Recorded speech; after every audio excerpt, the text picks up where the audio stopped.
Good morning రైతన్నలందరికీ. ఇప్పుడు ఇది సుమారుగా 8 నుంచి 9 సంవత్సరాల నిమ్మ తోట. లైట్గా పూత వస్తుంది.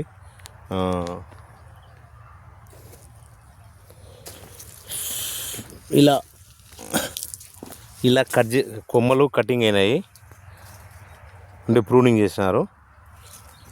ఎండు కొమ్మలు అవి. దీని మీద ఈ ఎండు కొమ్మ కట్ చేసిన కాడ పూర్వకాలం అంతా సున్నము మైలుతుత్తము ఈ మొద్దుకు స్ప్రే చేసేవాళ్ళు. ఈ మొద్దుకు స్ప్రే చేసేవాళ్ళు. సున్నం మైలుతుత్తం వచ్చేసి ఇక్కడ పూస్తాడు రైతు. కానీ ఎక్కడ పోయాలి? ఈ పాయింట్ మీద పోయాలి. ఈ పాయింట్ మీద పోయాలంటే సాధ్యం కాదు అందరికీ. ఇక్కడ పూస్తాడు, ఇక్కడ కింద పూస్తాడు ఇదల్లా. కానీ కావాల్సింది ఇట్లా ఎక్కడైతే కొమ్మ కట్ అయిందో అక్కడ కావాలి. దీనికి సున్నం మైలుతుత్తం కావాలి. ఇట్లా లోపల కొమ్మలు ఇంకా ఎక్కడో బయట కొమ్మలు కట్ అయి ఉంటాయి. వాటన్నిటికూ సున్నం మైలుతుత్తం పూయాలంటే సాధ్యం కాదు. సో ఈ పాస్పో కాప్ ఈ పాస్పో కాపు బాగా కొమ్మంతా చెట్టుని తడిసేటట్టు స్ప్రే చేయడం వల్ల పాస్పో కాపు లీటర్కి 2.5 ml ప్లాంటోమైసిన్ 1/2 గ్రామ్, 1/2 నుంచి 1 గ్రామ్ ఈ రెండు స్ప్రే చేయడం వల్ల ఈ కటింగ్ అయిన కాడ నుంచి ఏదేని లోపలికి శిలీంధ్రాలు, బ్యాక్టీరియా, ఎండు తెగుళ్ళు, కొమ్మ మెయిన్ ప్రధాన కొమ్మకు అంటవు.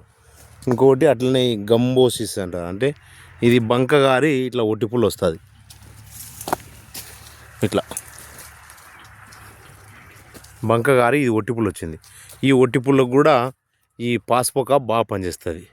ఇది పంగ దగ్గర, అంటే కొమ్మలు జాయింట్ల దగ్గర లైట్గా బంకగారి కొమ్మ ఎండిపోతుంది.